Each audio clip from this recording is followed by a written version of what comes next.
Welcome to the 2024 Agent Ong Open, presented by the Agent Ong team. The Agent Ong Open is brought to you by My Home Group, by Unwind Wellness, and by Rotogrip, engineered for performance. The Agent Ong Open is also made possible by our Lane Masters sponsors, Royal Flush Apparel, Create Proof Print, Brightside Catering, by Mark Powell, Acclaim Garage Doors, Travel 24/7, by the local caterer, TMH Websites, Saguaro Lift, and the Valley's Own. Plus, our pin crusher sponsors, Spartan Family Plumbing, Ramsey Auto Center, by the Burke Brothers, by East Valley Fans and Blinds, by Tony Fades, by Bowling Dynamics, The Crepe Bar, B3 Performance Bowling Training, by Sideline Shots Arizona, and by Swift Home Inspections. Now, live from Bolero Kyrene in Chandler, Arizona, this is the final round with the top four finishers. The 2024 Agent Ong Open, presented by the Agent Ong team. Welcome to the 2024 Agent Ong Open, presented by the Agent Ong team. The Agent Ong Open is brought to you by My Home Group. Welcome to the 2024 Agent Ong Open, presented by the Agent Ong team. The Agent Ong Open is brought to you by My Home Group, by Unwind Wellness, and by Rotogrip, engineered for performance. The Agent Ong Open is also made possible by our Lane Masters sponsors, Royal Flush Apparel, Create Proof Print, Brightside Catering, by Mark Powell, Acclaim Garage Doors, Travel 24/7, by the local caterer, TMH Websites, Saguaro Lift, and the Valley's Own. Plus, our pin crusher sponsors, Spartan Family Plumbing, Ramsey Auto Center, by the Burke Brothers, by East Valley Fans and Blinds, by Tony Fades, by Bowling Dynamics, The Crepe Bar, B3 Performance Bowling Training, by Sideline Shots Arizona, and by Swift Home Inspections. Now, live from Bolero Kyrene in Chandler, Arizona, it's the qualifying squad of the 2024 Agent Ong Open, presented by the Agent Ong team. Welcome to the 2024 Agent Ong Open, presented by the Agent Ong team. The Agent Ong Open is brought to you by My Home Group, by Unwind Wellness, and by Rotogrip, engineered for performance. The Agent Ong Open is also made possible by our Lane Masters sponsors, Royal Flush Apparel, Create Proof Print, Brightside Catering, by Mark Powell, Acclaim Garage Doors, Travel 24/7, by the local caterer, TMH Websites, Saguaro Lift, and the Valley's Own. Plus, our pin crusher sponsors, Spartan Family Plumbing, Ramsey Auto Center, by the Burke Brothers, by East Valley Fans and Blinds, by Tony Fades, by Bowling Dynamics, The Crepe Bar, B3 Performance Bowling Training, by Sideline Shots Arizona, and by Swift Home Inspections. Now, live from Bolero Kyrene in Chandler, Arizona, welcome to the 2024 Agent Ong Open, presented by the Agent Ong team. The Agent Ong Open is brought to you by My Home Group, by Unwind Wellness, and by Rotogrip, engineered for performance. The Agent Ong Open is also made possible by our Lane Masters sponsors, Royal Flush Apparel, Create Proof Print, Brightside Catering, by Mark Powell, Acclaim Garage Doors, Travel 24/7, by the local caterer, TMH Websites, Saguaro Lift, and the Valley's Own. Plus, our pin crusher sponsors, Spartan Family Plumbing, Ramsey Auto Center, by the Burke Brothers, by East Valley Fans and Blinds, by Tony Fades, by Bowling Dynamics, The Crepe Bar, B3 Performance Bowling Training, by Sideline Shots Arizona, and by Swift Home Inspections. Now, live from Bolero Kyrene in Chandler, Arizona, it's the Sunday finals to get to the Final Four. The 2024 Agent Ong Open, presented by the Agent Ong team. Welcome to the 2024 Agent Ong Open, presented by the Agent Ong team. The Agent Ong Open is brought to you by My Home Group, by Unwind. All right, folks, good morning, good Sunday morning. We are live from Bolero Kyrene, where we are kicking off the Cashers round. My name is Blair Blumenscheid, and I'm joined by Hall of Famer Tim Mack and multi-Eagle champion Matt McNiel, USBC Open Championships Eagles, of course. Got a PBA title too. I got some regionals. Regionals? Okay. And then I have a pseudo-national title. That's what I thought. Because we won the team challenge in 2015. And then the next year at the team challenge, and it didn't count on a title. And then they ran the same tournament the next year, and it counted as a title. So I guess I have a pseudo title. Okay. And the team we beat, sorry to get off right on a Matt McNiel tangent right away this morning. It's all right. It's Sunday morning. I was pretty impressed because we beat, for the title, we beat Bill O'Neill, Jason Belmonte, Tom Doherty, Tommy Jones, and Wes Malott. That's a pretty good lineup. That's the team we beat. Yeah. And your lineup was who? Me, Matt O'Grady, Alex Cavanero, Anthony Pepe, and Danielle McHugh. And you chopped them up like they went through a meat grinder. It was over in the 7th frame. There you have it. Amazing. Pseudo title. I like that. It's a pseudo title. Yeah. I got this really nice decorative plate, but then I don't have the restrictions of having a national title. So nice. There you go. So I got the plate, but no banner. That's good. That's all right. You'll take it, right? Yeah. If I ever need to put out some Christmas cookies or something like that, I can use the plate. Not a bad idea. Yeah, if I have company over, that's a good conversation starter. Yeah. Christmas cookies, I'm coming. Yeah, I love it. Jessica, Tim's coming for Christmas. Christmas cookies are coming, or that's it. Yeah. I'd imagine that you guys make some good Christmas cookies at the McNiel. Jessica is the residence. cook in the house. Yeah. She makes incredible cookies. So I want to lead with this. Obviously, we're now down to the best. I believe is it 52 finalists or 54 finalists? What is it? Do we have the exact number? 52. I'm pretty sure 50. It's between 52 with the Desperado. Yeah. Oh yeah. Remember we had the extra spots for the Desperado. 52. Right? Yep. So I want to know, what do we think the cut score is going to be? Frame 2 of the Cashers round. And remember, for everybody that's watching, they're going to bowl 4 games and they're going to cut to the top 24. And the top 8 scores, I believe, have a first round bye in the matches. Yes. And then it goes to best of 3 matches till we get to we get the 4 bowlers. Yep. Now this round actually has a lot of value to it, because depending on where you finish in this round, if you qualify number 1, okay, and you were able to, you get your bye and then you get your matches, you'll be the number 1 seed for the step ladder. So there's a lot riding on this 4-game block. So yes, you want to be in the top 24, but also you want to try to be as high as possible because of the opportunity to receive that seeding, which will come into play when there's only 4 bowlers left. I agree. Yep. So very, very important. But it's been an impressive couple of days.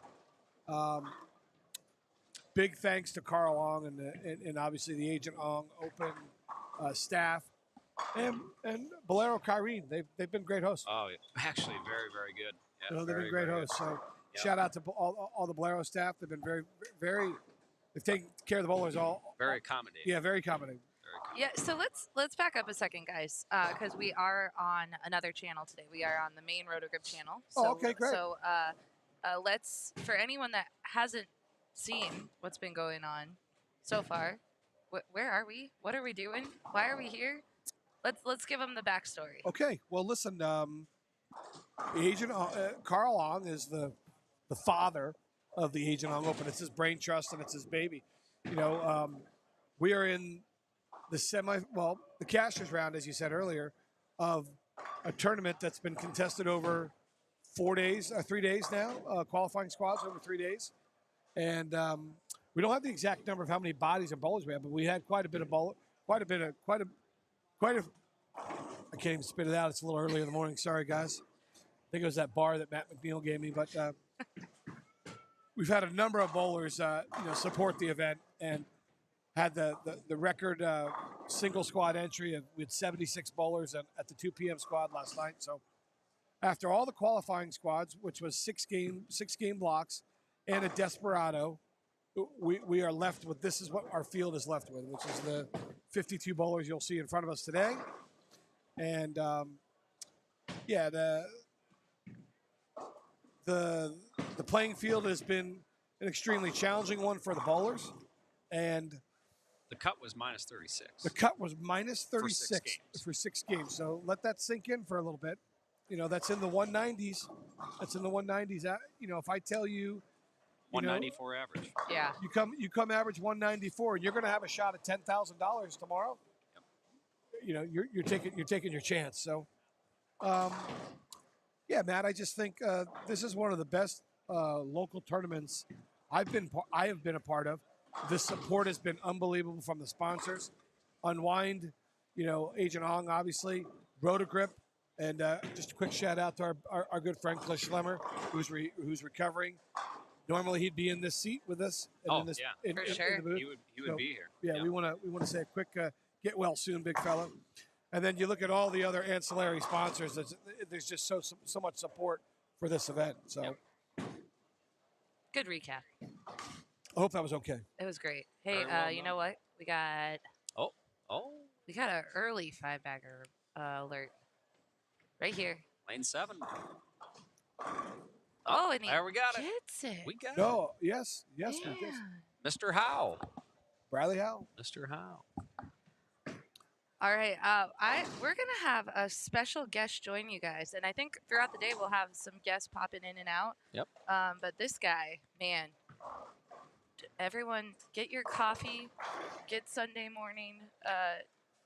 Do you popcorn on Sunday morning? What are you like snacking on early in the morning on Sunday? I'm going with cookies because that's what we started this live right. stream off with. So coffee and cookies. Yep. There we All go. right. Well, I'm gonna step out, and Farrell Williams Oh, is gonna Farrell. step in. Yep. Yeah, we'd like to welcome one of the competitors and also one of the presenting sponsors that's been very supportive of this event.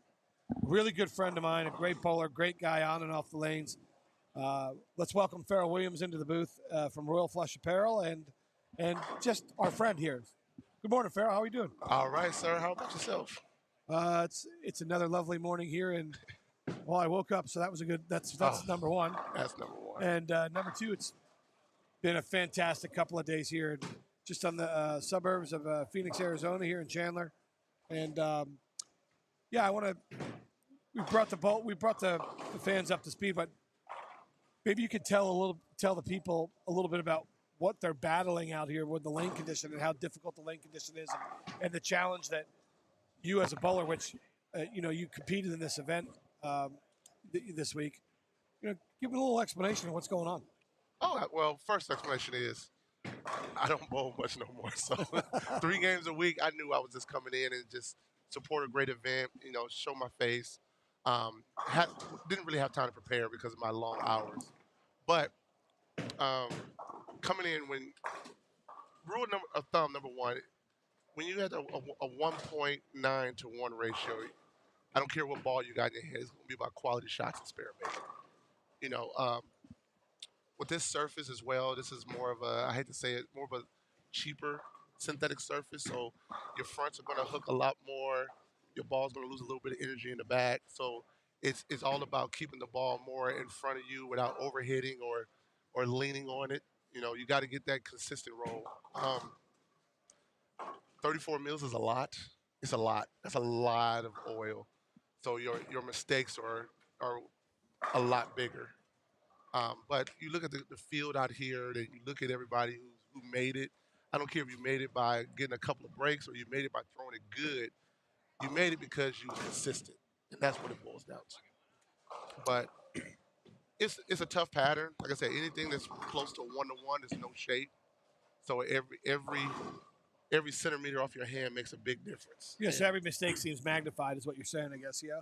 Yep. It's and we've seen that. The cut score. The cut score obviously shows that at minus 36. So, yeah,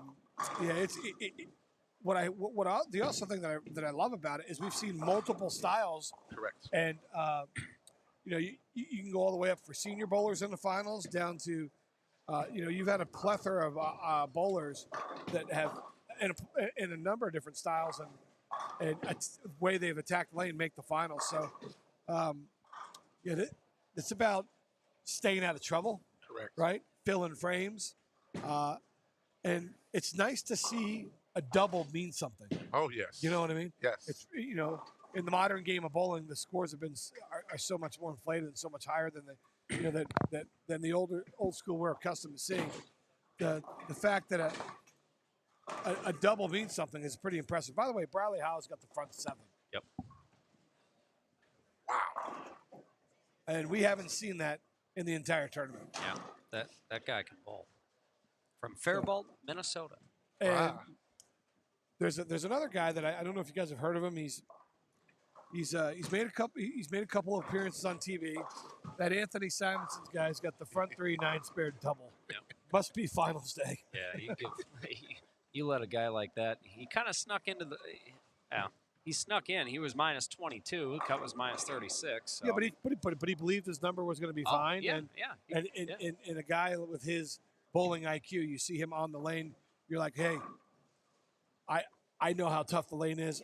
I don't think there's going to be 8 people that pass me. Yep. 7 people that pass me. He knew. I'll sit on this number and we're good to go. And if I make it, great. If I don't, we're moving on to the next challenge. So he knew, and the worst thing you can do is give a guy like that more chances, because he's going to figure him out. The all-time greats figured it out. Oh God, yes. He took what happened yesterday, and I think he played very, very conservative yesterday. Okay. Just my impression watching him throw, I think I watched him throw probably about 10 or 12 frames. Sure. And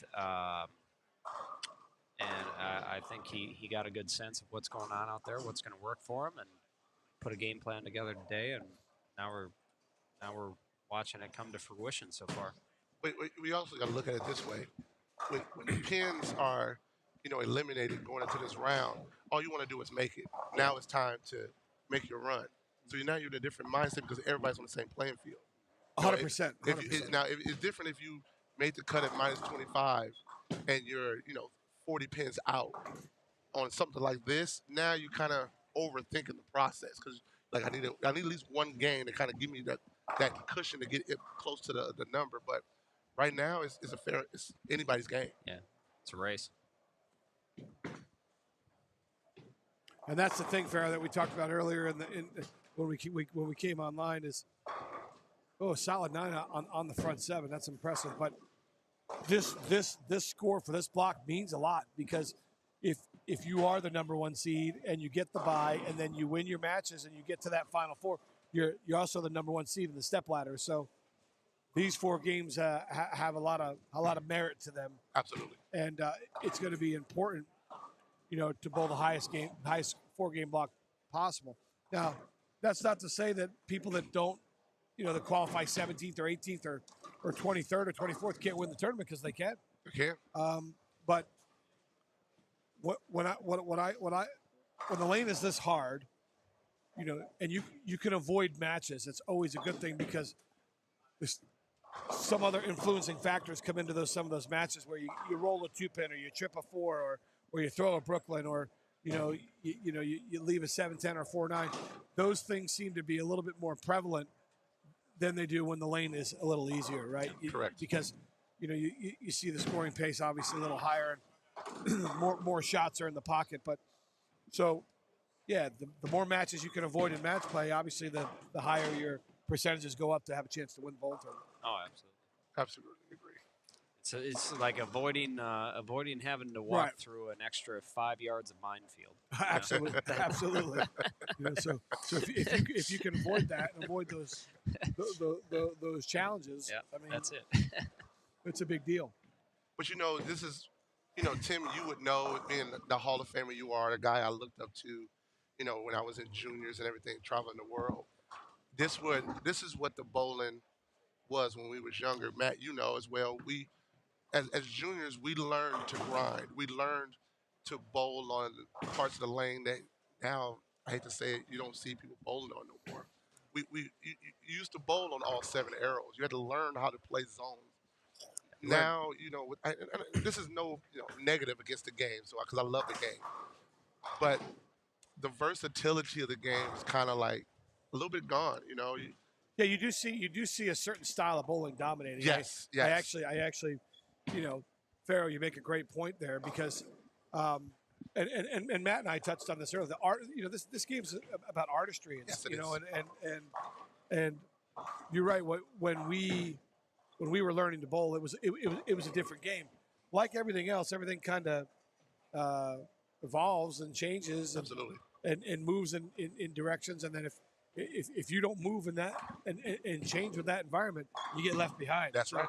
But you do see the power game today so prevalent in society where a lot of the two-handers, it's rev rate, angle of entry, and power. I mean, that's just what it is. We talked about it.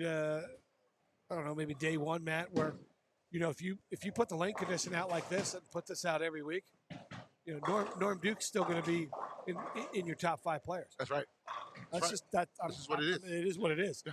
I mean, the last time he bowled, remember the Masters in 2022 and how hard the lane condition was. They were brutal. He was the number 1 seed, and then Simonson, with his incredible finish and striking out in the 10th frame to beat him to win another Masters. So, that's right. So, yeah.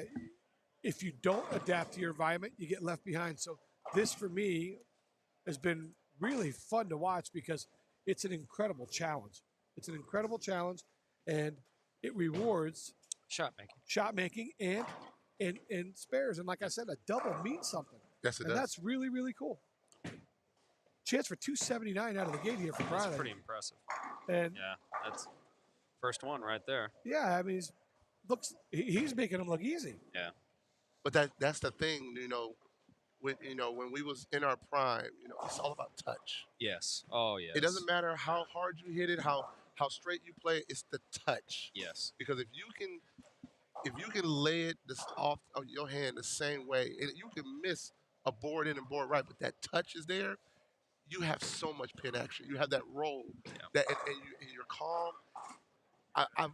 One of the things that I've always been in my life is I might not have the perfect approach and swing, but when I was doing it, I had the perfect touch. I repeated. Yes. Right. Because that was the thing.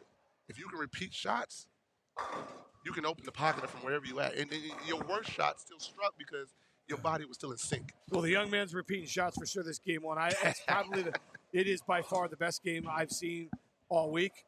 And Bradley's going to be in the 270s, obviously. Looks like he's using Ion Pro. Yep. And that's the best executed game we've seen all week. On the and fresh, obviously it shows with shooting 270 here. So, yeah, it's Pharaoh. The word touch doesn't get used enough anymore. But you look at today's. I mean, and let's make this clear to anybody that's listening, watching.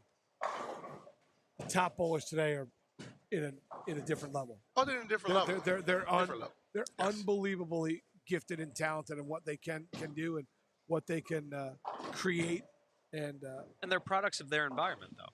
Correct. 100%. They're, you're always a product of the environment you grow up in, right? Yeah, that's why it's hard to compare errors, right? You can't. It's impossible. You're only bowling against what's put out there in front of you. So, people always want to talk about who's the greatest of all time. Is it Earl? Is it Walter? Is it Belmo? Is it Pete? Is it Norm? That's a hard comparison because the eras were different. So, 100%. And they were different, and they required different. It required Skills. a different skill set. Yeah, correct. Right? It just did. It just did. But listen, we're and I think when it's all said and done, we're going to be adding the gentleman on lanes 13 and 14 and one of the greatest of all time. Absolutely. Anthony Simonson. He's getting off to a great start shooting in the 230s. But that was the fun of practice, though. That's what. Apparently, you have to have the last name of How. Yeah. If you do, it gives you an 8-bagger. Yep. Yeah, because his brother's on the same pair. His brother is on the same pair, and he's bowling 260. Yeah. Yeah. Well, 260. They're going to bowl 540. Oh, yeah. Now, see, that would be a perfect doubles team, right? Right. Getting the brothers together. and they're two different ways, too. Attacking we the lane. clouded them. We clouded them. What did he leave? The coffee creamer. Yeah. Coffee creamer. And do you know why that's the coffee creamer, Farrell? This No. is the Matt McNiel coined coffee creamer. It's first shot was half, and then you got to get the second half, so it's half and half, right? So Coffee creamer. hence the coffee creamer. Yeah. Just wanted to give a shout out to Bill Townsley. He because he's talking about the topic that we're discussing. The game became different when it went to synthetic lanes and obviously reactive balls. Yeah, there's no question. Obviously, you see the scoring pace, and there he fits it. Fits it right in Fits there. it right in there with the coffee creamer spare. Yep, there you go. Coffee creamer. Blair made a coffee creamer flash ad, that we never got to use. Yeah. By the way, I misspoke on my addition. He had a chance to bowl 278. Yep. And 253. A little smooth 5.5 there. Really. We're just not accustomed to seeing scores this high in the field. Our U-Haul pair is right on pace. It is. Two 200 games. 200 games with an open in the 10th. Yep. But, those guys attack the lane totally different. Yet, I don't know what the older Ohio's name is. They call him Bean, I believe. Or no, is Briley is Bean. And who's the other Howe? Either way, if you have the name of Howe, you're off to a good start. You're off to a great start. It's almost like you shot 300 without shooting 300. So we had Briley and Brennan. Well, yeah. I'm assuming Brennan looks like he's the older brother. Yeah. But that's a heck of a start. Yeah. And so is Anthony Simonson to our right on 13 and 14, 230, which has been a very difficult pair all week. Yes. With 234. So, but we talked about the Howe brothers played the lanes totally different. Yeah. One Brennan in, was one out.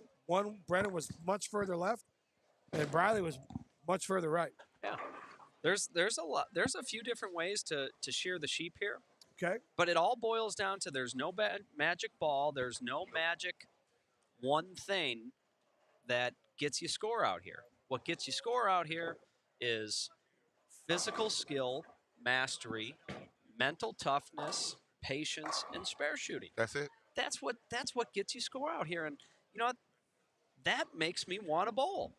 Because everything else these days, it's about two things. And if you don't check two boxes, you shouldn't even play. Because it doesn't matter how good physically you're going to bowl, your result's going to be the same. Yeah, but I'm going to give my 2 cents on that. I know I'm over-exaggerating. No. Actually, you're not. And I agree with you. Like, if it was up to me, I would like the patterns to be a little bit tougher, because that's the way we was raised to bowl. But Sam Cooley, 231 as well, right in front of us. Right, sure it is. Sam started with 4-1, too. So we have 4 scores right in front of us right now that are 230 or better. Yep. Do you have that on your bingo card this morning? I did not. No. I mean, and then on lane 3 and 4, I saw 3 200s. Yep, 3 200s. The cross is going to be the interesting part. That we'll see. Yes. See about the cross. So I'm sorry to interrupt. No, you're your good. 2 cents.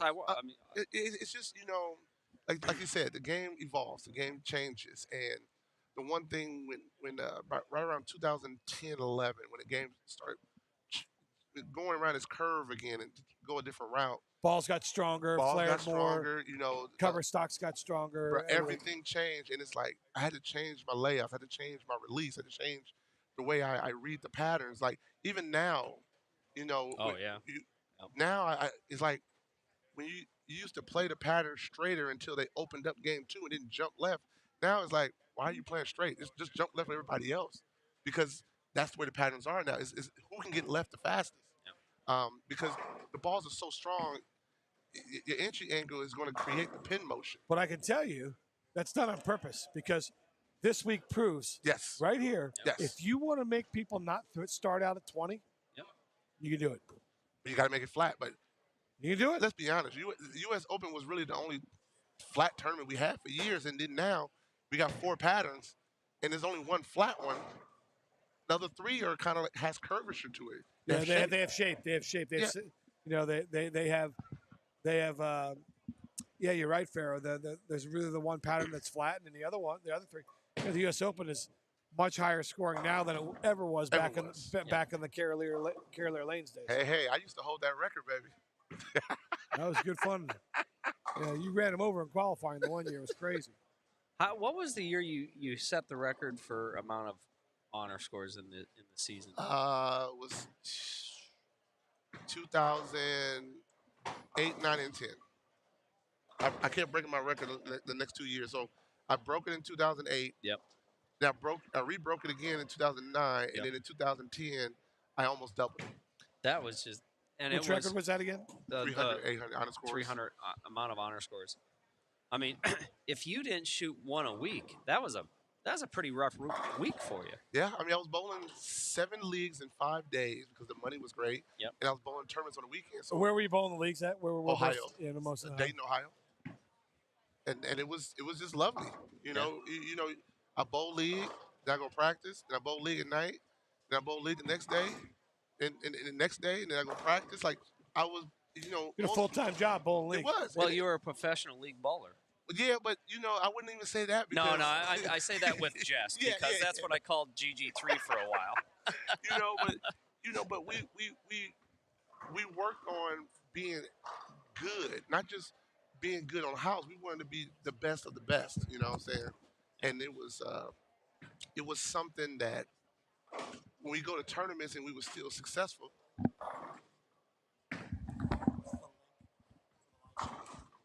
Oh. But yeah, when we go to tournaments, we wanted to be accurate, and I take pride in always being accurate with my game because, I wanted to be the best. I wanted to be the Tim Mack. I wanted to be the George Branham. Yep. I wanted to be those guys. Don't get me wrong. I wanted to be on TV. Yeah, you were a power player that actually a massive power player that had a great understanding of where your ball was going, and that's why you had the success you had, and the amount of. I mean, listen, Farrah, that's not a secret. Your strike ball was as big as anybody's, and arguably the biggest at that time. So, thank you.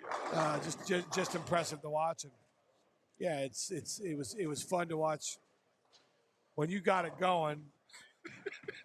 Sit in the back and get the popcorn and just enjoy what you're seeing because it's not normal, and it's definitely super special. So, there were some guys that I always enjoyed watching bowl because they were different.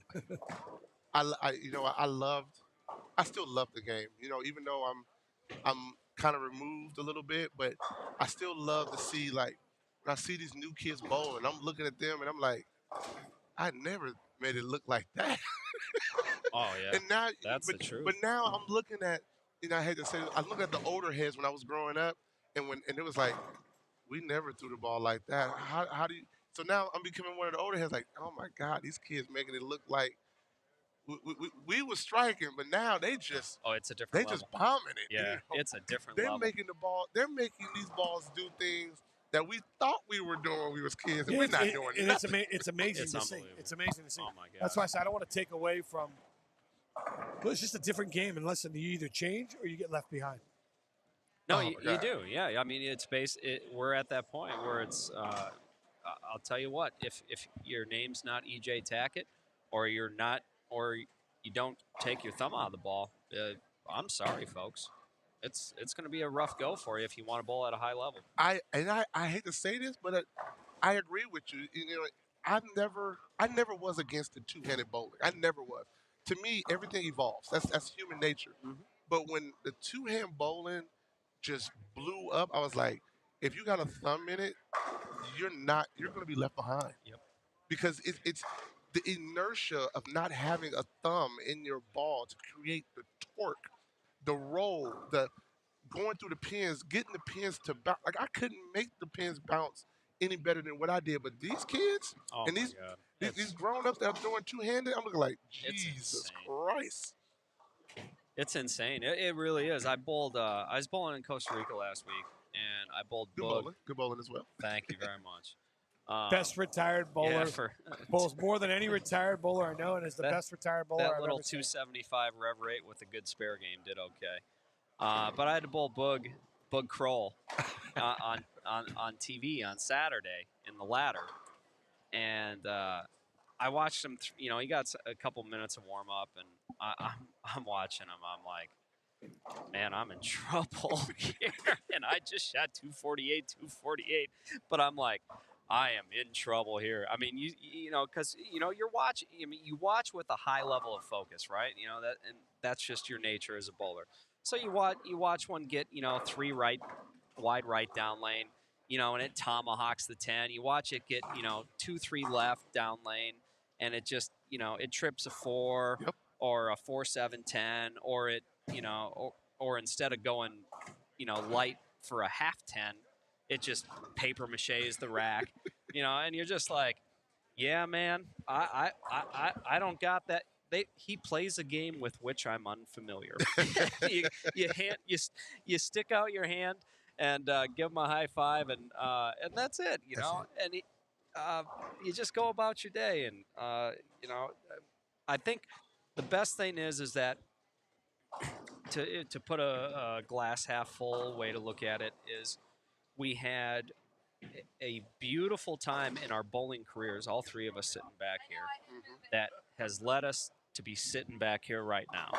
And if we didn't have that, we won't be sitting here right now. I would totally agree with you 100%. Instead of lamenting about maybe what could have been or what we think ought to be, I think you just say, you know what, hey, we had phenomenal runs and experience that the sport afforded all 3 of us, and it was fantastic. The one thing that I truly wanted out of this game, and I think I will accomplish it. I wanted my name to always be remembered. I want it to be when guys are sitting around talking and someone says, but hey, Pharrell Williams back in the day, even if I'm gone, I want my legacy to still be spoken upon, because at the end of the day, all you really have in your life is your name. Absolutely. And your the reputation. Way, that's right. The way you treat people is everything. But the one thing is, I want them to always say, you know what? He was a killer at one point, but he was a great person off the lanes. He was very humble. Because my thing is, I paved the way for somebody. You know what I'm saying? Even me and D-Ron talk. Yep. Childhood friend, grew up together. And I love me some D-Ron, just so you know. I know you do. Okay. And just throwing that out there. To interrupt you. I know. I love me some D-Ron Booker. I remember growing up with Larry Stevenson, Tony Burrell, Sonny Dew, Larry, Bill White. I used to remember sitting around with the old cats. They would talk about those guys, how good they were. I'm like, I want to be as good as them. I want to be better than them. I want to beat them. I want somebody to talk about that. And I told D-Ron the other day, after he won the match, I said, you are the face of us right now. I said, I wanted to be where you was at, win a title, to say, we did it. You know what I'm saying? Bowling all these events with pressure on your shoulder. But I said, you are the face. I said, I paved the way for you, and look where you at. And I want you to keep doing what you're doing and pave the way for that next kid that's going to look at you and say, I want to be him. No, you're going to be better than him. You're going to take the ship and you're going to go further. Because we need people like him. We need people like EJ. We need people like Belmo. We need the people that give back, that inspire someone to do something. It ain't got to be bold. It could be anything. Inspiration. Yeah. I'm sorry. Great point, bro. Great point. Very Steph wants to know how many are in the round. I believe there's 52 bowlers plus the Desperados. So again, the top 24 are going to go through. And I'll be honest with you, what I've seen is, Matt, I'm kind of agreeing with you. We asked about what we thought the cut score was going to be, and it might be a little higher than I thought, because we've got a 5-bagger alert on the U-Haul pair. Yep. Shockingly enough. Yeah, looks like Tim Jacobs has got the front 5, and he had 130 last game. Yeah. So you said pair to pair is going to be crazy. So cross is very difficult here. Great spare there from Brian. But GT3 right in front of us has a 3-bagger, working on a 3-bagger, and it's funny to obviously we can't see what's going on in the high end, but when the bowlers make their move and they come down here, you see where they're attacking the lane, and it looks like Anthony Simonson, for example, is playing much further left in the middle of the lane. And here you are, Matt Jones, using that urethane ball that was so successful in his action match, playing further to the right. GT3 throwing it on a frozen rope. I mean, that's impressive. But you also remember, and I hate this is the truth. You also eliminated the bowlers who were just all over the place. So now, and that's what Matt said. That's what he said. Now you got the cream of the crop of this event here, and you got more people playing together. Even on the gutter, you got more people, and inside you got more people. 100%. So now you have traction. Yeah, the road map is a lot clearer than it was, during the week, and that's why, you see some guys bowling a little bit better. And when you take a 1.89, to 1 ratio, it's imperative where the ball tracks go. Correct. That's going to dictate where you're going to play on the lane. So, but Simonson is ho-humming it here right next to us, clean through 5, and coming off the pair that the Hall brothers just shot 530 on. So good cross for Simonson because he got out of the gate with 230. With 230, and Sam Cooley also got out of the gate with 230, and that's only what we could see in front of us here. So now we get one of the local league bowlers just reaffirming pair to pair is rough. Yeah, it's if I bowled league here, can I take 15 and 16 every week? Yeah, that's we call 15 and 16 the U-Haul pair, Pharaoh, and that is another Matt McNeilism, and I'm going to let Matt explain why hence the U-Haul pair. Go ahead. Because if you hit 15 and 16, you're moving. Yeah, but you're only moving one way. You're moving on up. Where Georgie Weezy stayed. Hey, moving on up. So yeah, it's and it's been consistent every squad pair. 15 and 16 has been one of the highest scoring pair that we have seen in our area. But even then, I look to the right of that. I see a triple. I see more triples this morning than I saw all day yesterday, and I think you guys were right. It's a testament to the field getting more narrowed down to the people that, listen, they both minus 30 just to get here, and they have a pretty good understanding of where they're going to attack the lane and how they want to attack it. So I think that's a great point. Big shout out one more time, and for all the people that are just tuning in, that are just waking up on the West Coast, and if you haven't followed us on the East Coast or anywhere around the country, I want to say thanks to all the presenting sponsors at the Agent Ong Open. We're in the booth, joined with Pharaoh Williams, who is one of the sponsors at Royal Flush Apparel. So, Pharaoh, I know the bowlers and the people are super thankful for your support, and it's been really, really great to see how the community here and how the has embraced this vision that Carl Long has, for this event. It's been fantastic. There's so many great sponsors, and we've named them multiple times, and they're running along our feed.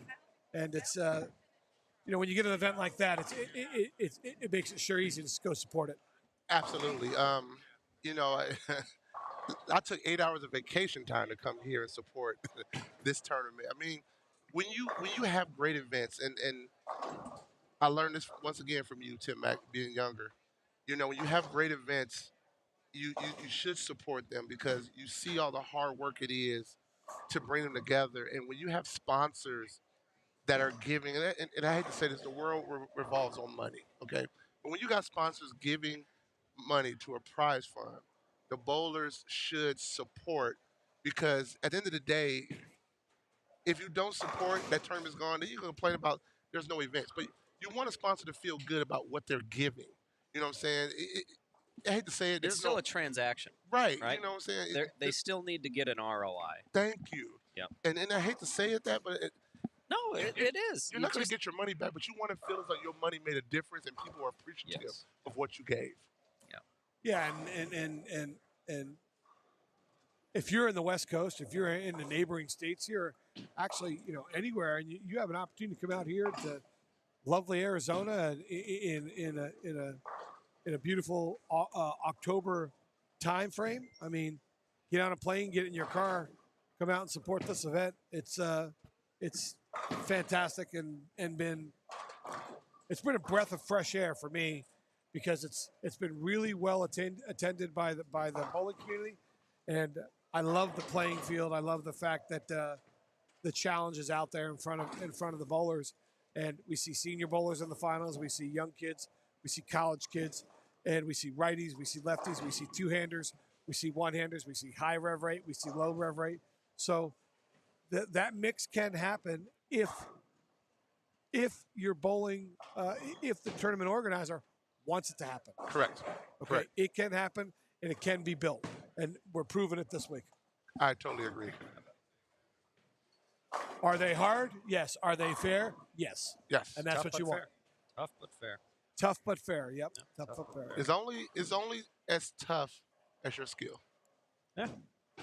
And let's be honest with you, the toughest patterns just say you don't have all this miss room that you're used to.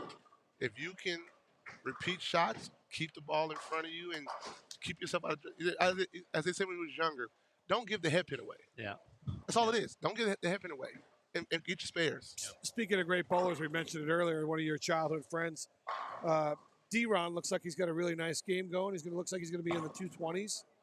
Got a chance for 228 down there on 17 and 18. And that's about as far as we can see as far as the scores are concerned.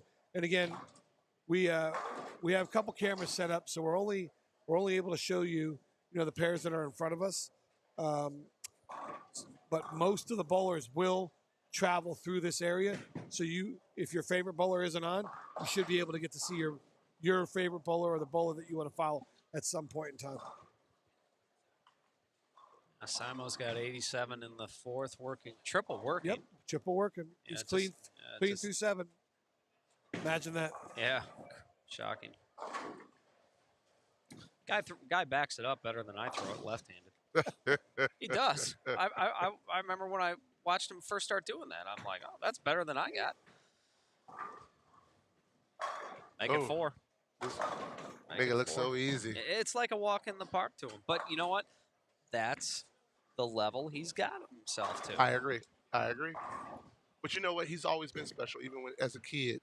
I remember when he first truly started coming through, in the ranks. I was like, he's going to be sick one day. Oh gosh! Yeah. And it happens so quick.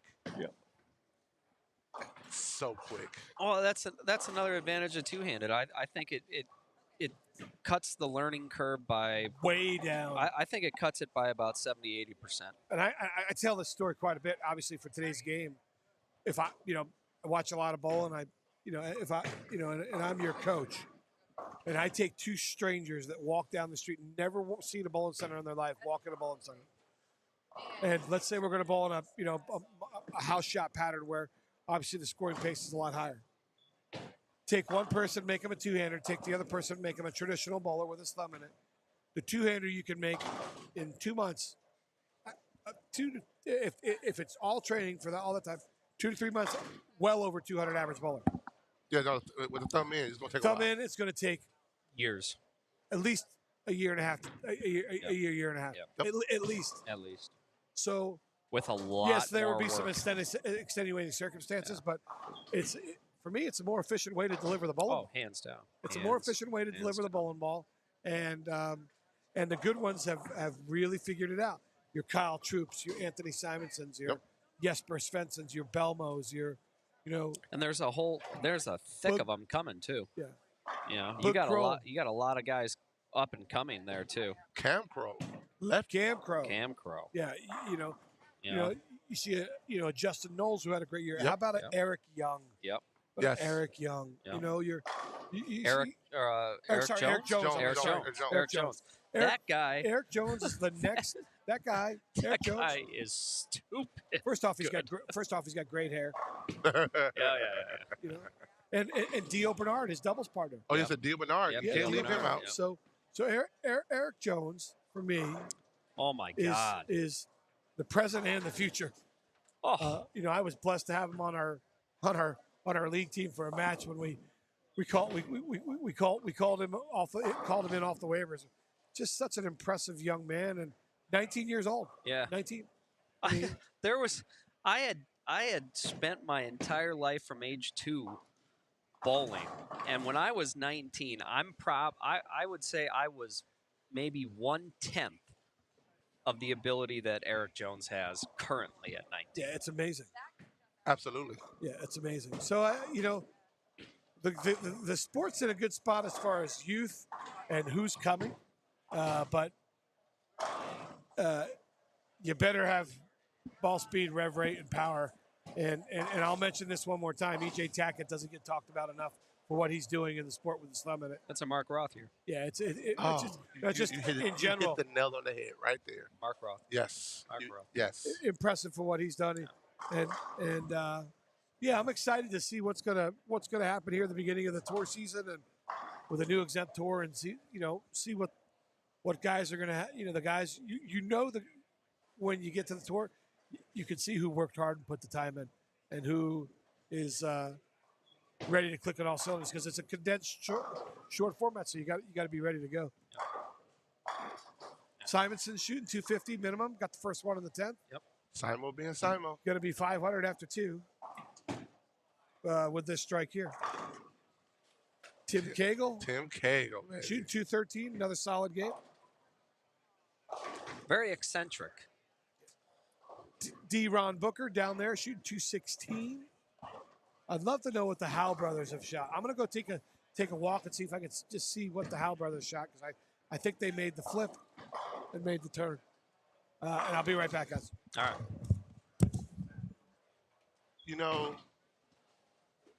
And you guys, you hit it on the nail. You nailed on the head when you said about Mark Roth. Mark Roth was just a special breed for the tour, and now oh God, man, you got so many great players. Like EJ Tackett, hands down, just doesn't get the nod that he should get. No. He's doing it, and he's like flying under the radar. Like you still know who EJ Tackett is, but he's so far under the radar because they're like, well, he's not two-handed. He's not. That's exactly it. It's like, but the guy is making it work. He's making it look good. Yeah. I mean, and we just got done talking about it and beating it to death. If you use your thumb, you're dead. And this guy goes out and wins. How many titles did he win this year? 5 or 6. Yeah, a stupid amount. In the two-handed dominated era, where if you go down that list, okay, Marshall Kent's on that list because in the points because he won the TOC. He got that major there. Okay, so I'm not I've known Marshall. Gosh, I bowled against Marshall for I don't know, long time. Okay, we go way back. Marshall, I'm not discounting you, and you know that. So if you take the TOC out of the picture, okay, you will have to go down about 13 guys before you find another guy that puts his thumb in the ball. I agree. Okay? I agree. So for EJ to dominate the way he did, when the next 13 guys around him are all two-handed, yep, and that's the top of the tour. Yes. To me, that's Mark Roth. Like Mark found a way to do something nobody else could do and beat everybody's brains in. Absolutely. And EJ is doing that in this era, and he deserves more credit than the court of public opinion is giving him. I agree. Anyways, we have the director, founder, owner, CEO, manager of the Agent Ong Open Strikes Back. Carl Ong has joined us in the booth. How are you this morning, sir? Good morning, guys. I'm good. We are down to day 4, the final day. It's all downhill here, right? It's all downhill from here. It hopefully it's a smooth ride and everyone is enjoying, and it's check cutting day. It's check cutting day. Yes, sir. And how can you please once again for everybody who's listening at home, can you inform everybody on the wait times for their payment?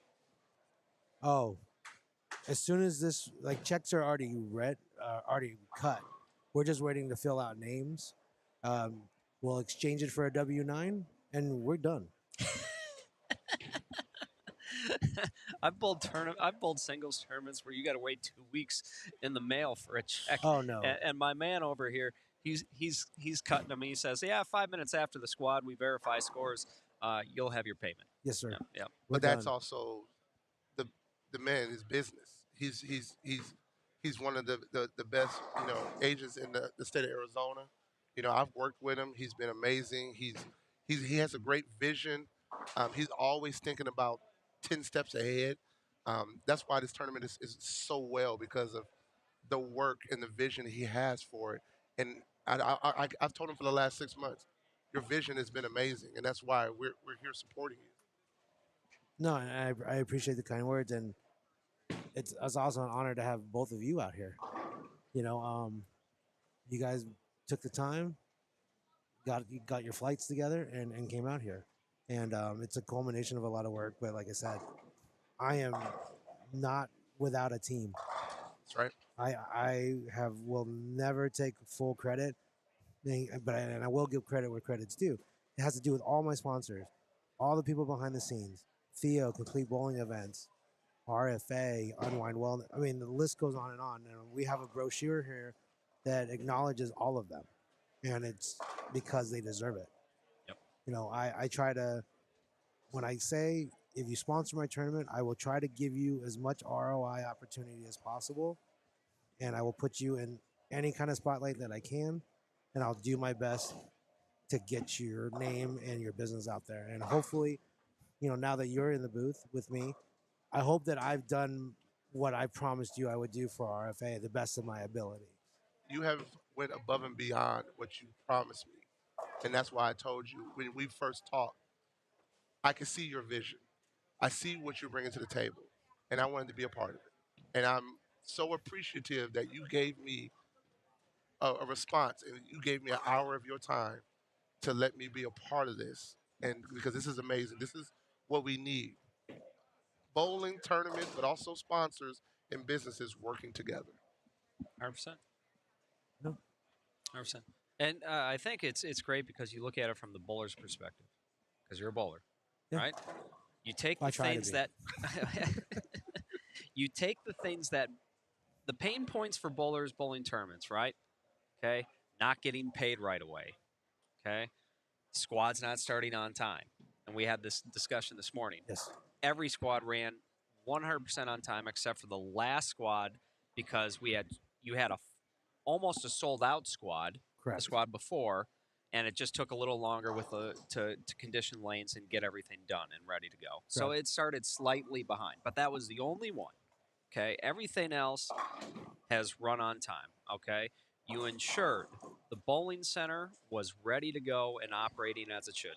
We've been sitting here all day, and I think I've seen 2 mechanical stops. Okay, there's been no scoring errors. Okay, there's been no issues with the tournament scoring process. The scores have been updated in a prompt and timely manner. These are all the pain points, and we can attest to this because we bowled tournaments for a living at some point in our time. These are all the pain points that would drive us nuts. True. And you took all of them and you said, you know what, guys, I'm going to make it better. I'm going to do something better for you. So there you go. And it's a testament to the center. They JJ work hard, Newell yeah, and work Bolero really hard, yep. Kyrene, John Conaway and Bobby here, the head mechanics for the Bolero in the area. Yep. Not just this center, but majority of the Metro Phoenix area. They've spent so much time in the past month because they knew what I wanted, and they exceeded it. Yep. Last year, we had one stop for 5 minutes. Yep. This year, I think we've had maybe 1 or 2 stops for less than 5 minutes. Yeah, I saw a blackout, and I've heard 1 or 2 ball returns. Yeah, That's been it the whole time we've been sitting here. And for that many squads, that many hours, this many That's days, pretty darn good. That's I pretty mean, darn I consider batting 1,000. good. Yeah, that's really. I agree. Really good. Yeah. So, kudos to everybody. Like I said, it's not just me; it's the bowling center. Takes It's a you village. behind the scenes. It's everybody. So, again, it's been awesome, and Timmy Mack being here, you being here, Pharaoh. I mean, man, it's pretty cool.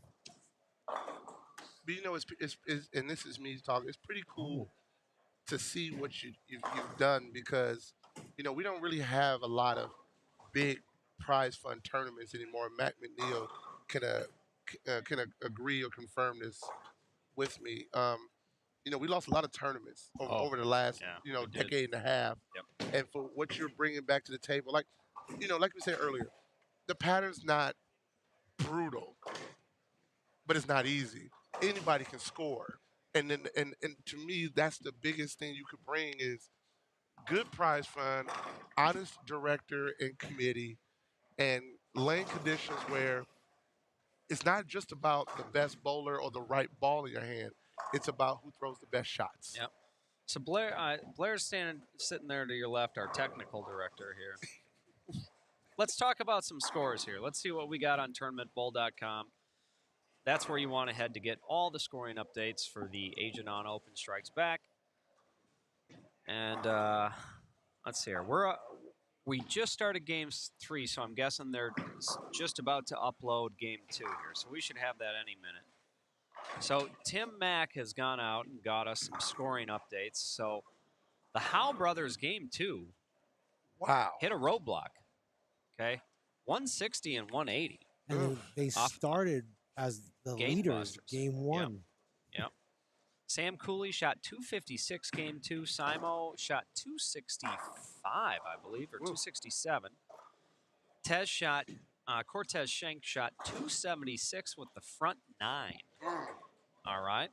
So hats off to Tim for going out and digging up some scores for us. And then we'll keep checking tournamentbowl.com to see when the staff gets Game 2 scores input. We're using most of the house, so, give them a few minutes to get up and down and grab Game 2 off those score sheets, and we'll have another update for you. Scores are, in most part, huge. Yeah. But this is also the cream of the crop. Cream of the crop, yep. You're getting more uniform lane play. I think that's huge. That's huge.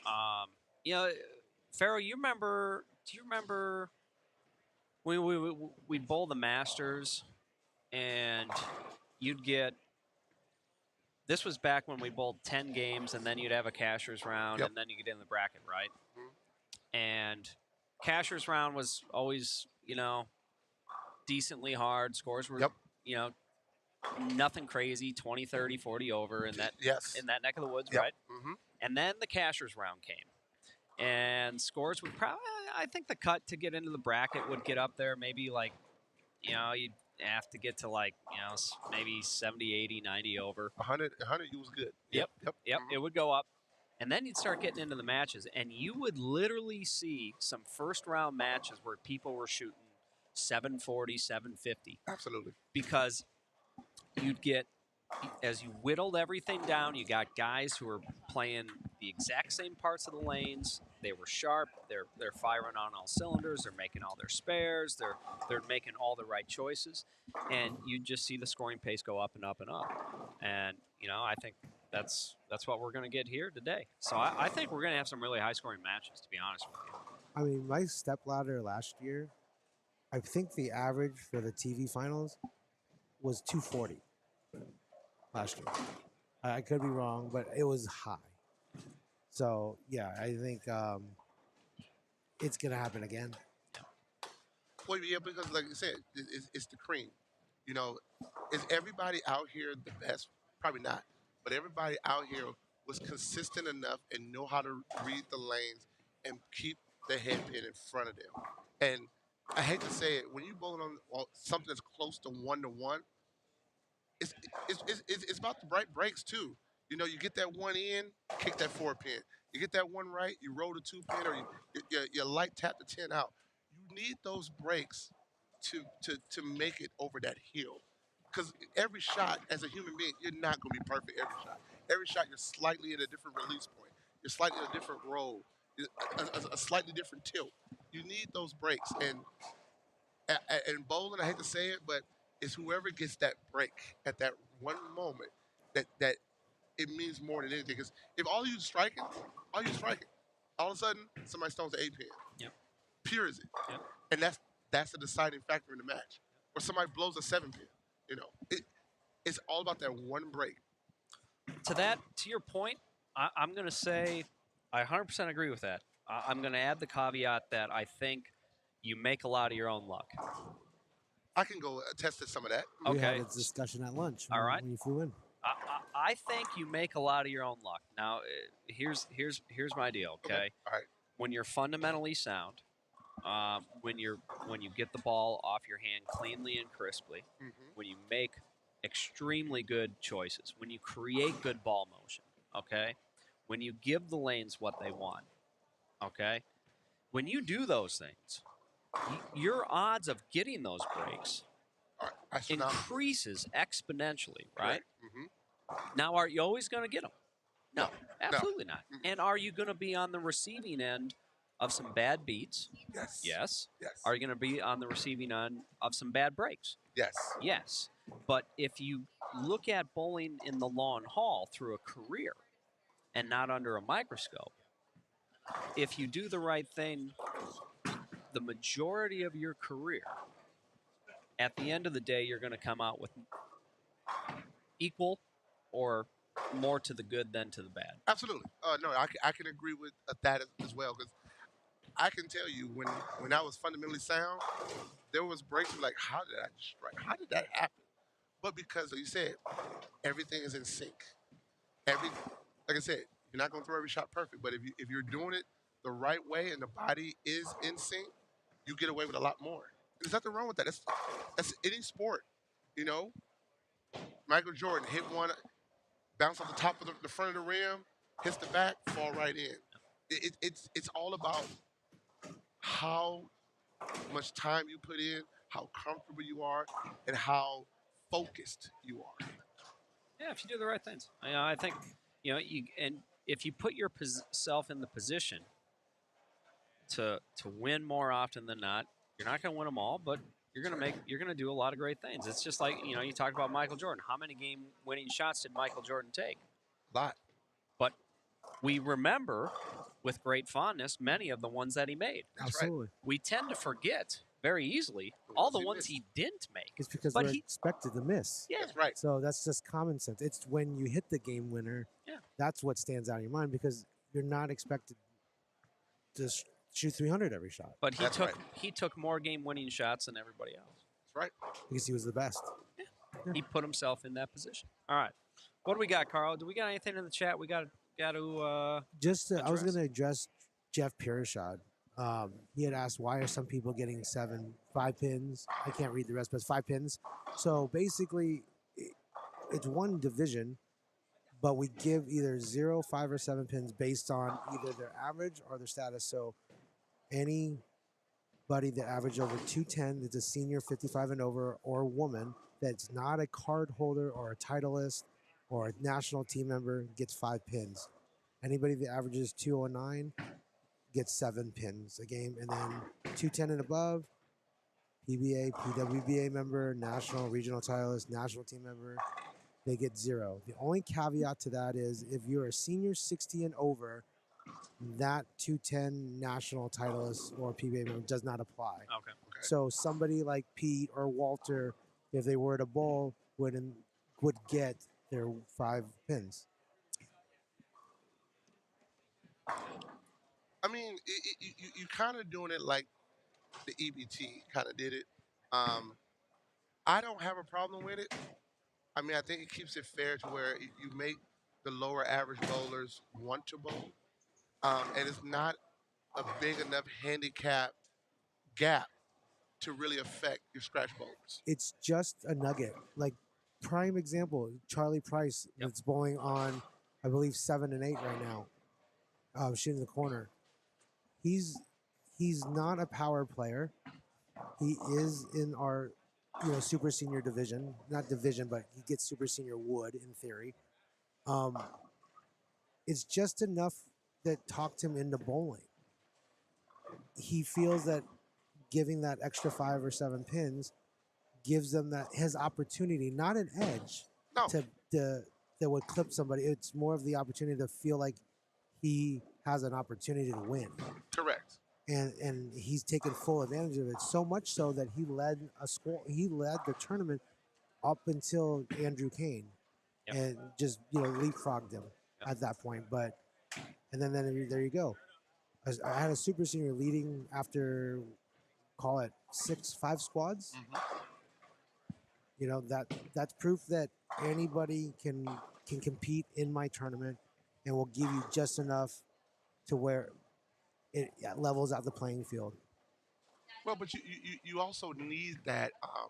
I've always been an advocate to where even though I'm a scratch bowler mind frame, but I always think about for this sport to thrive, you got to give the lower players who just not there a little something to want to come out and compete.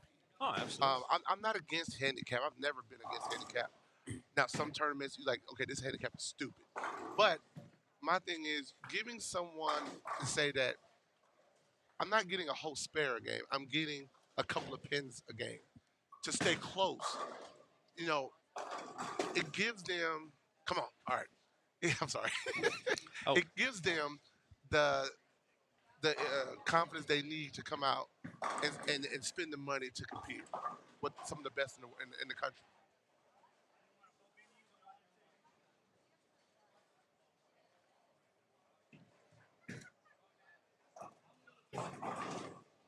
All right. We got a scoring update here. I cannot. Sorry, Pharaoh. I'm trying to you're reach good. across you. No, you do your thing. All right. Simonson in the lead. 499 for 2. Cortez Schenk, 488. Sam Cooley, 487. Darren Tain, 457. Briley Howe, 438. Josh Kennedy, 435. What is the... Let's page down here. What's the current cut? 393 minus 7. It's a tie. Wesley Lowe and Kenneth Lange. Ken Lange. The best part, I think, which it's anybody's game, it's not just a beat the board, because this is where people can run away. Yep. It goes to match play after these 4 games. Yep. And as we all know, anything Can happen in match happens play. in match play. That's right. Because you're not worried about the field. It's heads up. Mano y mano. I love match play. Always love match play. I agree. I ain't got to worry about nobody but the person that I'm matched up against. Yep. I agree. So, because as of right now, that top 4 is what everyone, I would assume, well, most people would assume would be in your top 5. Mm-hmm. Yep. Give or take, mixing and matching around, but it makes sense. Cream's rising to the top. Once again, you put out something that's tough but fair. Simonson, one of the best bowlers in the world, obviously. Yeah, he should be there. Cortez, PBA Rookie of the Year. Absolutely. Sam Cooley, multiple titles and titles all over the world. Absolutely. Darren Tain, won on the national tour. Great regional player. Still bowls on tour. Very, very active. Great bowler. Yeah, he should be up there. Yeah. Briley, he can bowl. Josh Kennedy, that's a kid from my area, back home in Minnesota. He bowls anything and everything. I mean, he's worked very, very hard at his game. So speaking of Josh Kennedy, I was down there probably during the first game, probably 4 or 5 frames in. I thought he was sleeping. So I just tapped him. I mean, he was joking with me saying that's how he envisions his follow through. He's just that focused that when he's not on the lane, he's sitting there like almost in pure meditation. Yeah. And I mean, that's just focus. Yep. Yep. So Charlie Price is in 419. I'm telling you, Charlie is a sleeper. Yep. Oh, that's like Pete Thomas.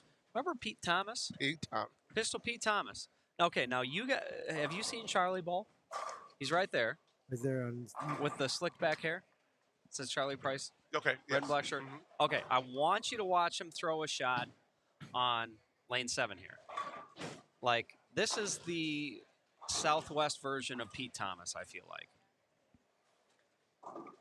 And Pete was always underestimated. Like, everybody would just underestimate Pete, and he'd find a way to Wait, Pete, what'd you have? I had 780, and I mowed over brackets. Oh, okay, thanks. Pete Thomas. Pete Thomas had just the heaviest rolling ball going into the pins. You'd be Oh, like, my God. Yeah. how did, what? Yeah. Okay, you know what? I'm done. So this is Pete Thomas with more rotation. Okay. All right. But I don't know. That's kind of what I see when I watch Charlie. I just had a heart attack. My daughter, sorry, this is not bowling related. She just turned 16. Yeah. Right. I refuse to let her drive on the freeway yet because I just don't trust it. Right. She just texted me. I drove on the freeway. Oh, heart palpitations right now. Like, I already had, not that I have enough stress right now, just making sure this final day goes well. I got to worry about my daughter right here sitting in the right of me, texting me saying, hey, by the way, just so you know, I drove on the freeway today. Perfect. Hey, I remember that first time driving on the freeway, boy. Oh, Feel like a kid in a candy store.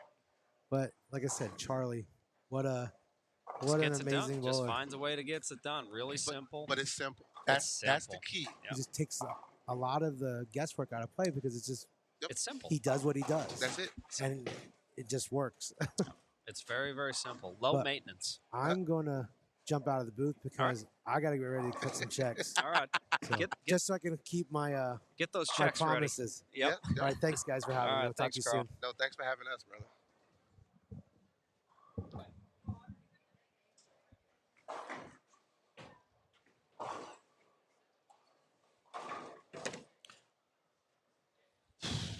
You know, I thought the scores would be actually a touch higher. I thought the cut would be a touch higher.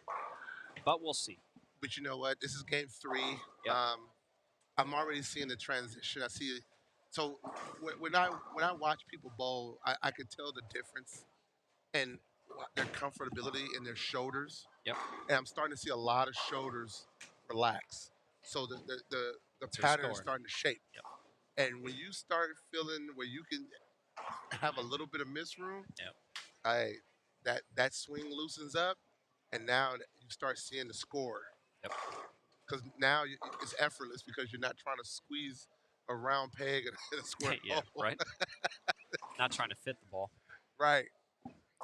Pins always know when you're pressing, man. Oh, They yes. always My mom and dad used to always tell me, pressure busts pipes. It does. It does. She said, you know, it's still today.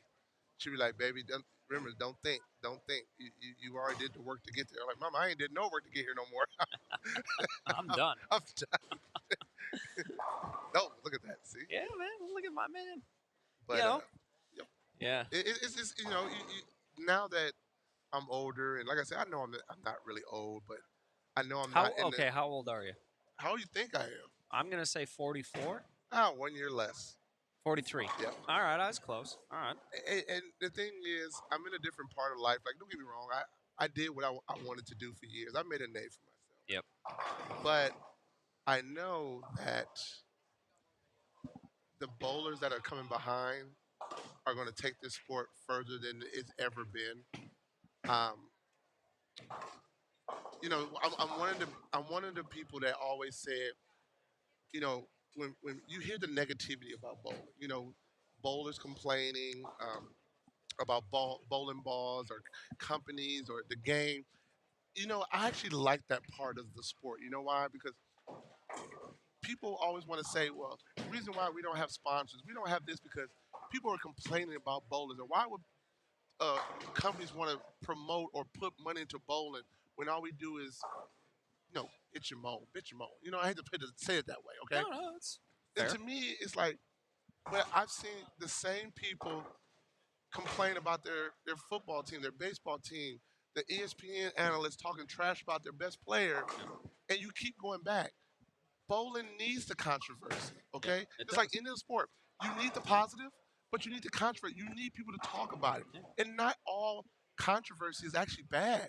Sometimes it's actually really good because then we get the spotlight that we do need. So, you know, even I remember the young lady overseas that wrote that big post about the purple hammer, like, you got 12 purple hammers on the rack. You know, I'm tired of getting beat by the purple hammer.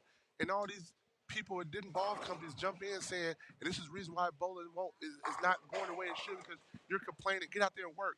Well, number one, I guarantee that young lady is working her butt off to be the best. She is. And Yep. and you're losing to a ball. I'm sorry, it's a good ball. It does what it does, and you gotta give it its praise. Okay, there's other great balls, but at the end of the day, that was great for bowling. Somebody passionate saying, I'm losing to this one ball, but you know what? But that passion also made her want to go out and fight harder, make the next person, we got to have, we got good balls as well. We just got to be better, you know? Yep. I just wish all the complaining about bowling doesn't need no complaining in it will go away and understand you got to embrace the debate. Yep. You know what I'm saying? We're not the perfect sport. We got the same problems any other sport has. Yep.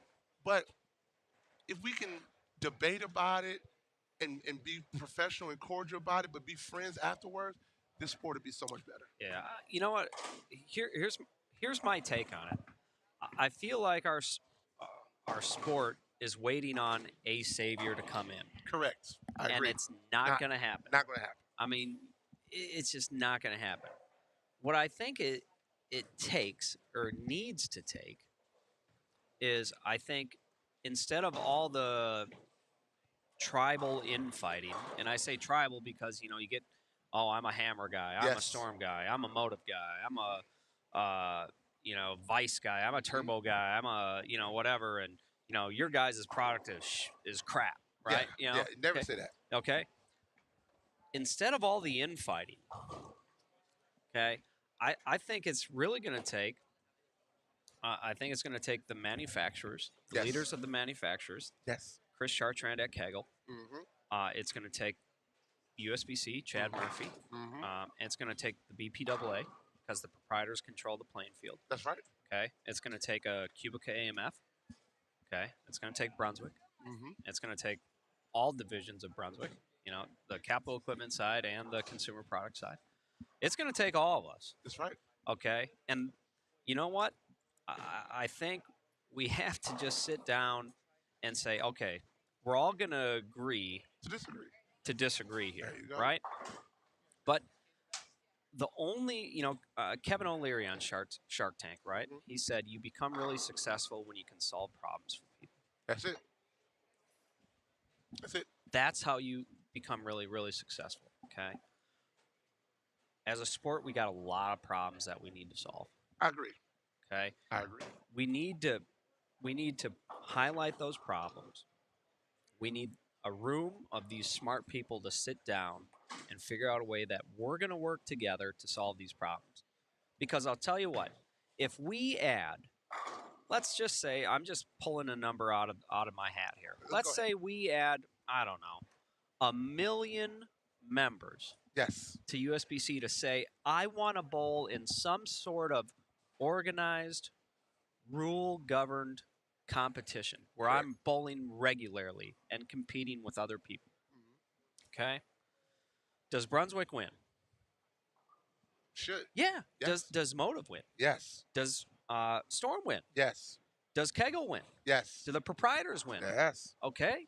So if we grow people who want to fall in love with our sport, if we grow that number, everybody at the table eats. I am an advocate of that because, like, this is a real thing.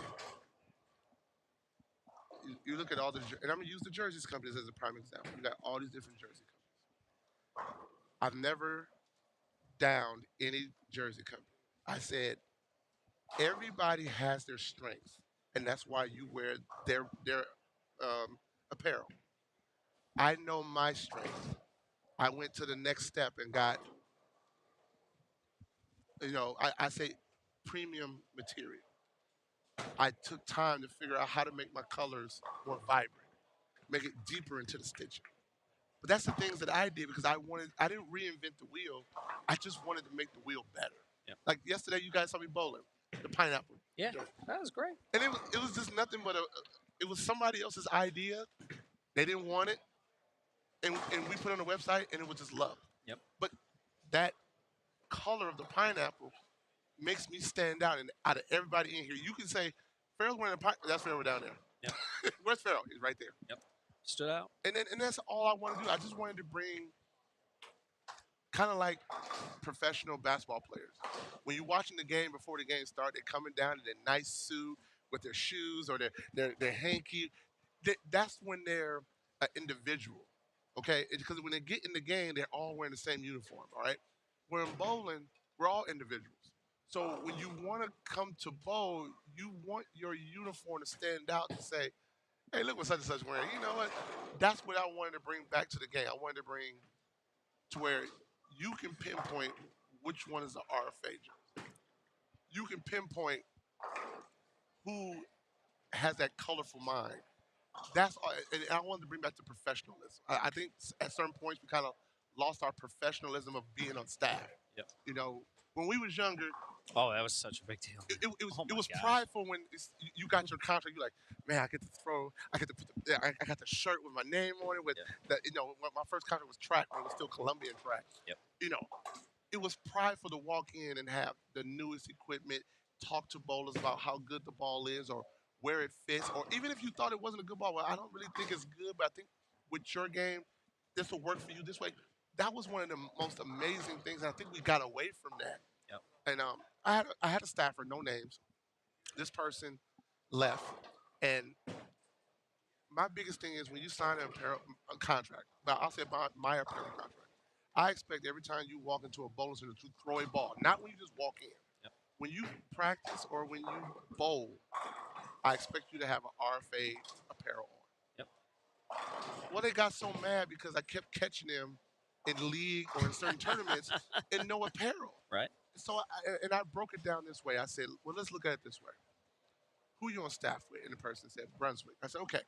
So you throw a Brunswick ball every time you go into a bowling center, right? Absolutely.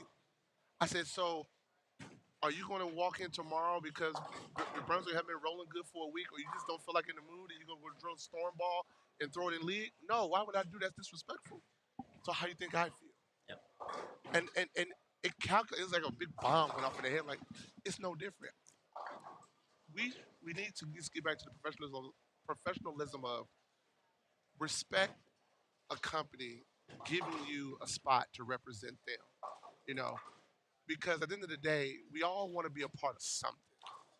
You know. So let me ask you a question: Is it too diluted? I agree. It's too diluted. And I'm at. No. I just wanted to get your opinion. Is it too diluted? This is too diluted. I've said it for even.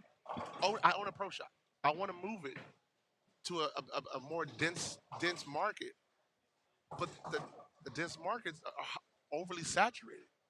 So you're all feeding from the same pool, and people are just they leave your shop, then they come over to me if I give them a $5 discount. Then they go to the next person and give them a $20 discount. Then that person messes up. They come back to you. Yeah, man, this ball don't feel good. Well, I didn't drill this ball.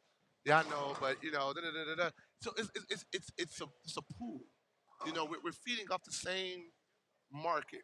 What we need to do is make sure the market is doing the best for the bowler, because we don't want to lose bowlers from their hands hurt. We don't want to lose bowlers from not being comfortable with their bowling. We don't want to lose bowlers from bowling balls not being the best. You know what I'm saying?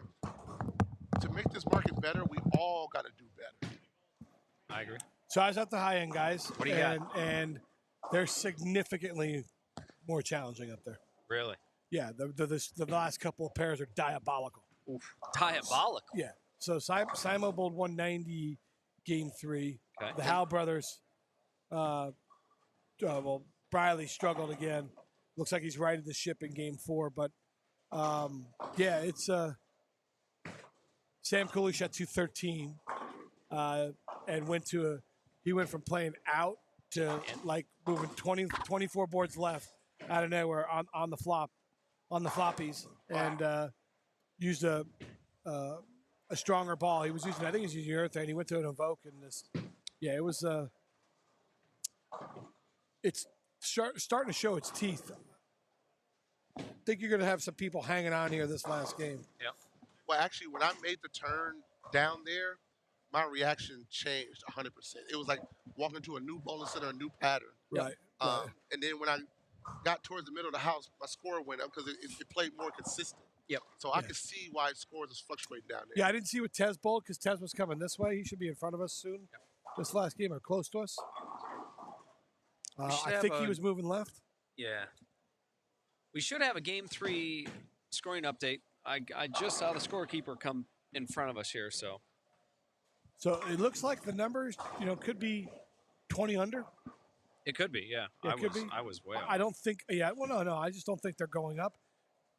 I think you were actually spot on because the.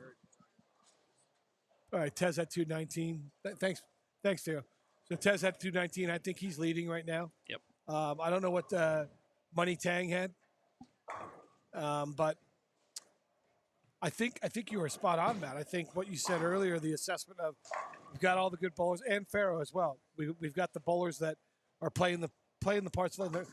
There's less Rand McNally out there. And anybody that doesn't know what Rand McNally is, that's the roadmap. Okay, Yeah. for all you kids that didn't, before Google Maps and Maps MapQuest and Quest, there was something called Rand McNally, and actually, I'll tell you what, Google it. you could see it was actual map of the United States. So, and when in I say every map, state you lived in, Yes. you'd have that map. yes, it was perfect. It was fantastic.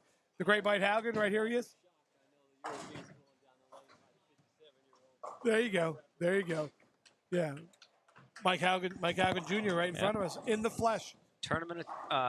in his hometown. Yeah. What was the Former major he won? Won the TSC. TOC against Chris Barnes. Yeah, but he's also a former PBA Player of the Year, 50 Player of the Year too. That's right. He's He's always been a he Hall had- of Famer in my book. he had two great he had two greats. He had two great careers. Great career on the senior tour. Obviously doesn't bowl as much anymore. Doesn't bowl full time, and he's also bowled well on the regular tour. Yes, he did. Yeah, just a solid. And again, it goes back to what you're saying too, because the senior bowlers now too. You start seeing rev rates go up on the senior tour, so things are changing out there as well. Yep. So,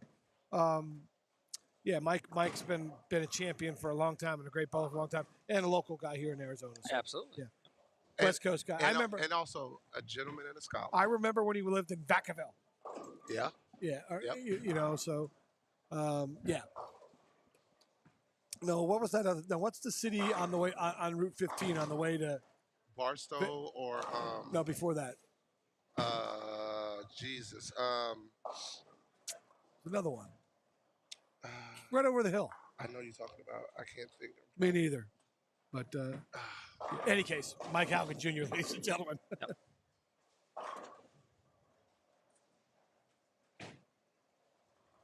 Yeah. The game is different, but I love it though. Like I said, I love where it's going. I love the another topic. I love the SYCs. I love what you guys are doing. I what if we had SYCs when we was younger? Oh man. We did. It was just different. We had JBTs. See, I had JAT. So it was not the same concept. Yep. But luckily for us, Chuck Pisano Jr. Ran an incredible youth club for decades, and we had it every week. It's a different concept than the SYC. The SYC is, I think it's a big monthly tournament, right? Where the junior bowlers can bowl their stuff, but then ramp up and get ready for the SYCs. And the SYC, what it offers, I think it offers a fantastic avenue for the youth bowlers to get great experience and great competition and great camaraderie. And I think that's what the SYC is really great at. It's about bringing kids and families together, giving them a great bowling experience, and also in a competitive environment, and helping them look towards the future. Because if you look at the SYC and you look at what's come out of that program, you see a lot of kids going to college, a lot of girls, really, taking on that next step. You look, what about the young lady that just won the Duke Trophy, Gianna Brandolino, right? Just won $60,000. She bowled, I don't know how many SYCs, and is a multi champion. Yeah, she's got the record. So there's a perfect example of it, right? 16 years old, bowled all these, got her feet wet, and learned, to get competitive games in against other great junior bowlers, had great experiences, and now has parlayed that into, she'll be one of the number one sought after college girls out there. But that's what I'm saying. Like I love what the SYC brought to the table because, like you said, you had JBT, I had JAT. Yeah. Robert Smith will tell you the JAT, and then up north, I can't think of what theirs was called, but we had great weekly events. Most people don't even know this. I grew up with Scott Norton bowling every week, Josh Blanchard, Missy Ballant Parkin. Bring me back Scott Norton in his blue pants, please. I'm trying to me get him some to come Scott out. Norton. He won't do it. He won't do it. But I mean, I tell people all the time, the reason why I was as good as I was, I bowled against that great junior program. They pushed you. They Yes. pushed you. You know what I'm saying? Like, I learned a lot from them. We traveled a lot of terms together. That bowled the IAA, bowled the Christmas events, bowled Junior Gold when it started. You bowled regular Team USA trials with the adults. I learned I learned from that. Yeah. And That's how I you get love better. what the SYC is doing because at one point I was worried that the junior program was going to get lost because a lot of things changed. Yeah, so but I think these programs we're all talking about, again, it goes back to eras, right? Mm-hmm. By the way, here's Taz right in front of us. I don't know how I missed him. But these programs have helped build each one of our eras in our time. You go back to junior league programs, probably even before me. Saturday morning junior league program was big. It was big. It was big when I was younger. If you bowled Saturday morning junior league, it was Or if you had a junior traveling program. Yeah, it was just big. When you joined a junior traveling program, That was big. That was big. That was That was you were big. making it. That's You were right. making it. Hold on. I grew up with Greater LA Junior All Stars, the longest running. When I got drafted at 14, Oh, you're like, my oh, first man. resume I put in, Yep. I was like, I'm not gonna get picked. I got picked, and it was like the best experience in the world. You felt the honor Yep. of just being a part of something that's been around for 30 years. I mean, it's no more around, but it's still like I was one of the Great Lakes Junior All Stars. I was one of the JTs. I was the first person to ever win the California State Scratch twice and won it back-to-back years. That tournament had gone on for 30 years. And I was like, that's an amazing feat because you had the best junior bowlers in California. And it was man, I'm talking about the best bowlers in California. It wasn't easy. You know what I'm saying? But man, like I just love where the junior program Gardenia. Gardena, baby. Don't put that IA on it. Tez coming with another double. He's securing himself in that top spot. Well, it's going to be close. I mean, the other guys are close, right? Let's see if the scores. As long as you're in the top 8, though. Yeah, but I remember the step top. levels, Yeah, top, you want top to be in seed. the top spot. You want that top seed. Yep. So let's see if we can see if they updated through 3, which There they it have. is. Yep. Here we go. Tez at 707, Cooley right behind him at 699, Simo, D-Ron, Tang, D-Ron, Tang, Josh Kennedy, Timothy Jacobs. Like seeing that there. 589, Brianna Cote. So, yeah, Briley had a rough couple of games up there at the high end, and looks like he's right at the ship, though. So, Haugen right in front of us, right on the number here, 594. So, GT3. Listen, this is going to be a sprint coming down the stretch, but It's being close. when you start looking at the top 24, impressive. But look at our man Charlie Price hanging in there. And he just threw a big double there, too. Look at our man Charlie hanging right in there. Yep. In the number. Yep. 588, 603 with his sticks. It's like the South. Timmy, I figured out he's kind of the Southwest version of Pete Thomas. Pete Thomas. Just got that real, simple Good touch. game, just good touch. How about our defending champion right in front of us, Mr. Zweig? Do we know where he's at? Let's see. Yeah, he's right here at 29th. He's minus 22. He's 11 out. He's So 11 out. and he's clean with a double. That's right. That's right. So making his run here, big time. So Tez with a big split on a double. That's not gonna help his cause. Again, seeding is vitally important. You want to be in the top 8, and 8th right now is 630. That'll get you a bye. And 24th will get you in the match play. Yep. I always used to say, just let me get through the door. After that, I can do everything else. Get me to the door. Yep. Just get yourself there. You know, you try to give yourself, put yourself in a position to do something good. That's right. You're not always going to do it, but, you know, hey, you can't do it at all if you don't put yourself in a position. There you go. Say it. Chad Lucy just almost missed a single pin, but 601, bowling 190. That should be enough to get him if he has any, barring any kind of unforeseen problems in the 10th. And here comes Charlie on lane 14.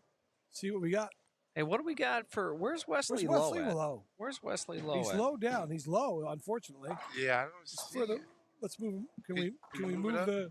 Just need to move down a little bit more. There we go. Okay, so he's at 550, bowling 240, 230. That could be huge. Yeah. If he gets this one, I'm saying he's making the finals. Yeah. Well, he's going 230.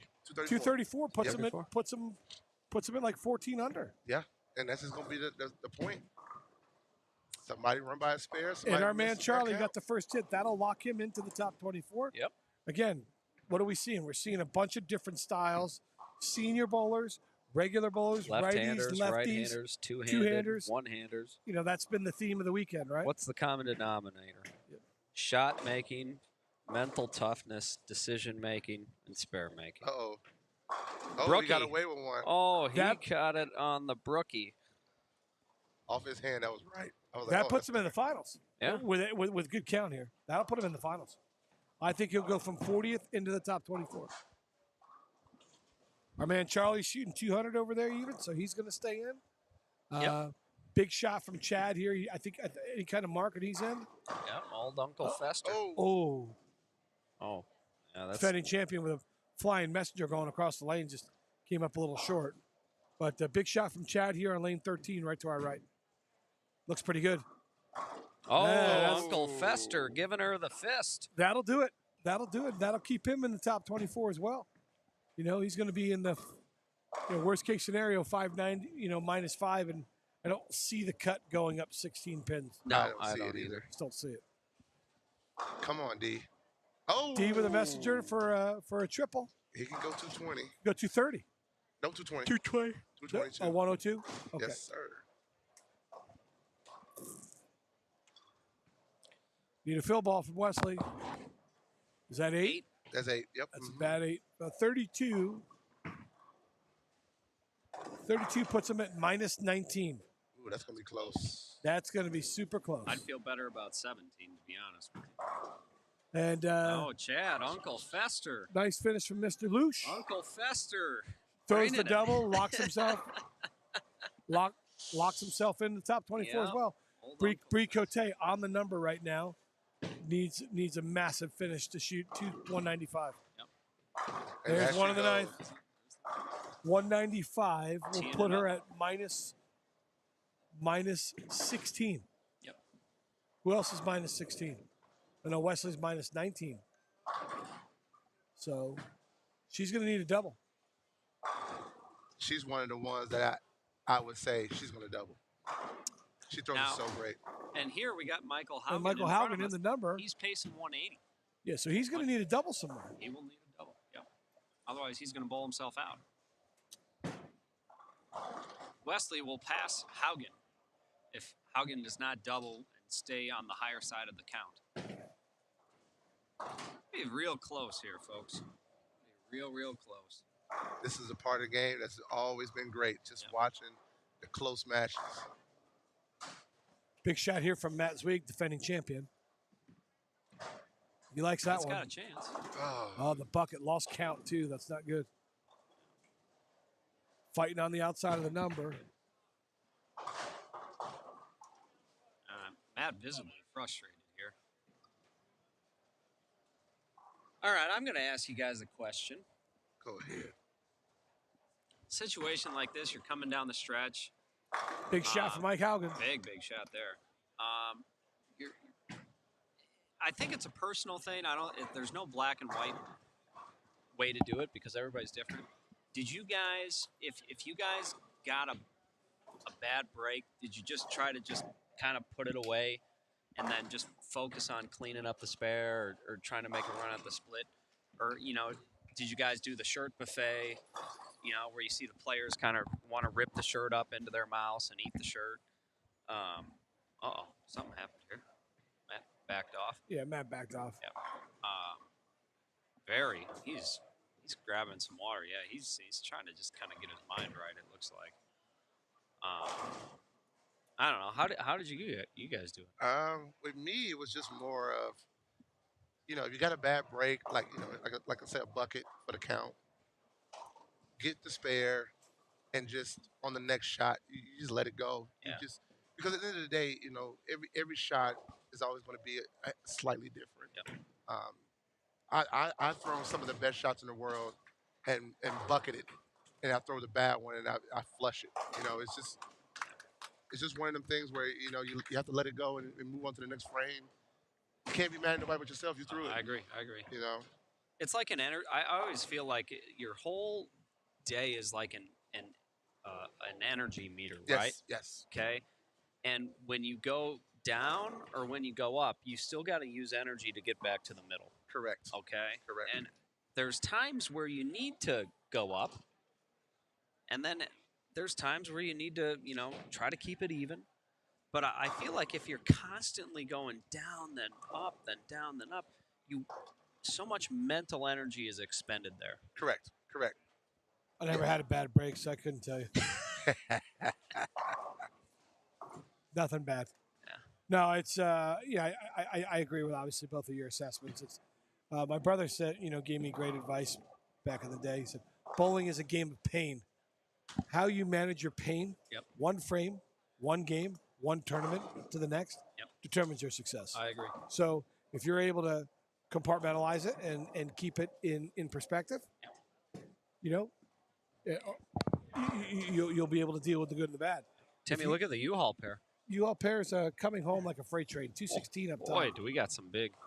So Jacobs had 212. Jacobs struck out for was that Tim Jacobs? Yeah, 212. So yeah, he's in the number, I think. He's in seventh. He was way up there. So he's going to stay in the top 8. Let's slide that top 24 in there a little bit further. Yep, perfect. So Tim Jacobs is way up there. Yeah, he's going to get a bye then. This is a big shot from Mr. Zweig. That's the tough lane.